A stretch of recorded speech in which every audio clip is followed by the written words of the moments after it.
Bismillahirrahmanirrahim. Kredit syar'i, di mana penjualnya nanti memiliki barang, kemudian dijual secara kredit kepada konsumennya. Itu termasuk di antara solusi yang syar'i untuk menyelesaikan masalah perekonomian di masyarakat. Sebenarnya ada dua sudut pandang yang perlu kita lihat di sini ya. Pertama adalah melihat motivasi yang diberikan oleh Nabi Shallallahu Alaihi Wasallam untuk tidak berutang. Nabi Shallallahu Alaihi Wasallam berdoa kepada Allah, Allahumma inni a'udzubika minal ma'thami wal maghram. Ya Allah, aku berlindung kepadamu dari perbuatan dosa dan dari kondisi maghram. Al-maghram adalah orang yang jatuh pailit karena banyak utang. Aisyah bertanya kepada Nabi Sallallahu Alaihi Wasallam, kenapa Anda sering berdoa seperti ini? Kata Rasulullah Sallallahu Alaihi Wasallam, Inna rajula idha gharima hadatha fakadhaba wa wa'ada fa akhlafa.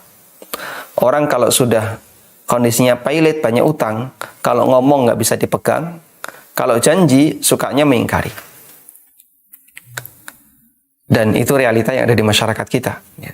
Orang kalau sudah punya utang itu, ya dia punya beban. Yang kedua, berusaha untuk menghindar agar jangan sampai utangnya itu segera ditagih. Tayyib.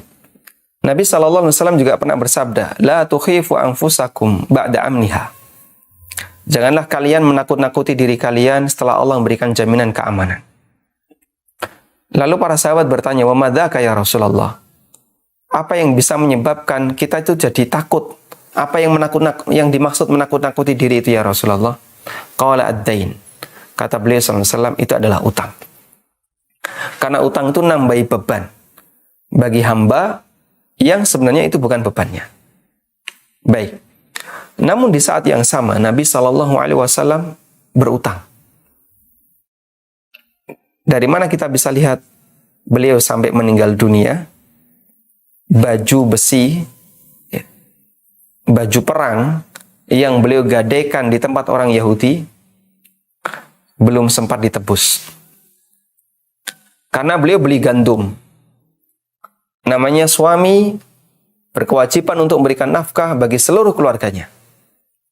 Istri beliau banyak. Dan ada beberapa istri yang membawa anak.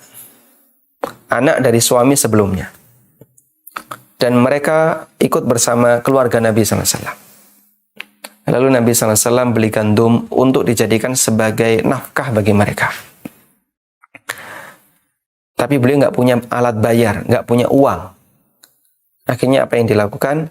Rasulullah SAW utang baju besi beliau yang dijadikan sebagai barang gadai. Ini kok kenapa bukan dijadikan sebagai alat bayar? Bukan. Karena di zaman Abu Bakar As-Siddiq radhiyallahu anhu baju besi ini ditebus oleh Abu Bakar.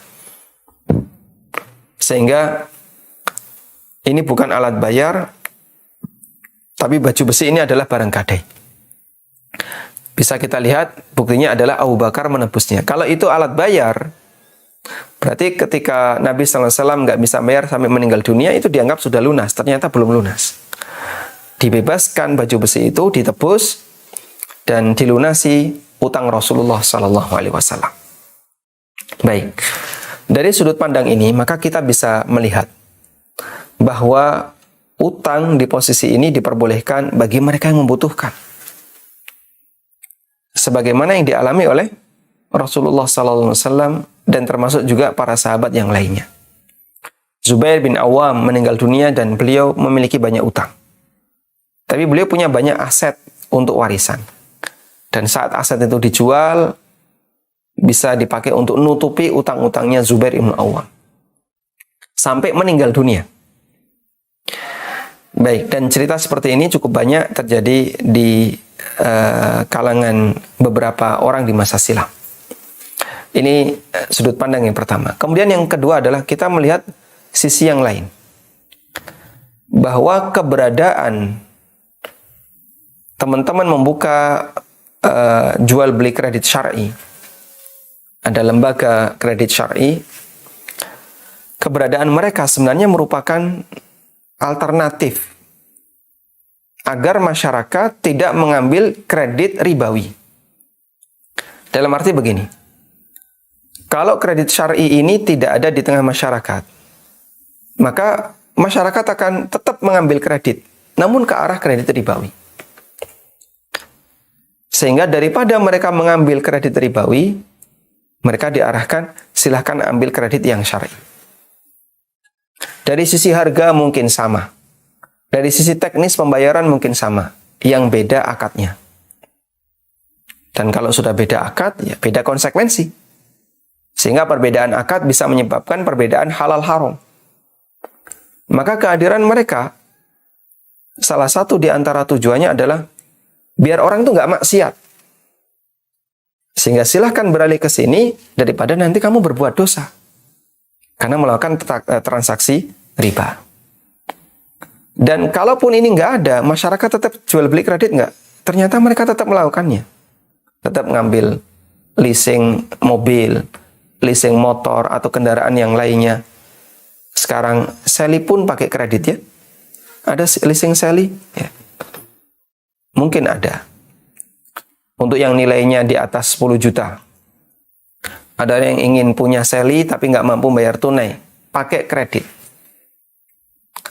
Sehingga itu kalau tidak dialihkan, daripada mereka dibiarkan, nanti malah semakin banyak transaksi riba. Akhirnya coba dialihkan mereka. Dibuatlah lembaga keuangan yang syar'i, yang melayani kredit syar'i. Minimal dengan cara ini, dia teralihkan dari perbuatan maksiat menuju perbuatan yang mubah. Sehingga dari sini bisa kita simpulkan. Pertama, untuk para konsumen, kita kasih motivasi. Sebisa mungkin jangan utang.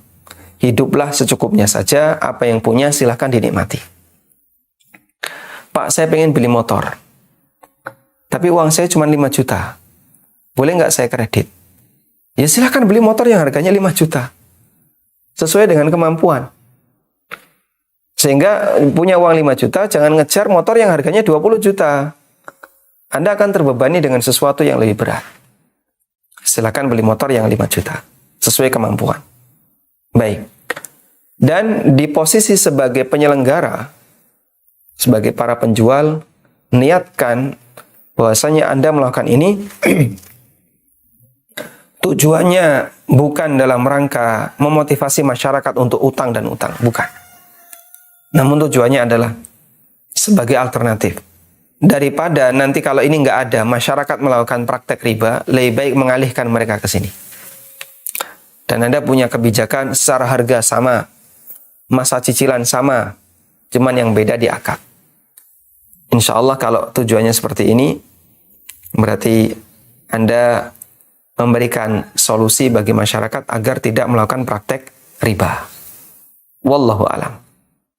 وَلْتَكُنْ مِنْكُمْ أُمَّةٌ يَدْعُونَ إِلَى الْخَيْرِ وَيَأْمُرُونَ بِالْمَعْرُوفِ وَيَنْهَوْنَ عَنِ الْمُنْكَرِ وَأُولَئِكَ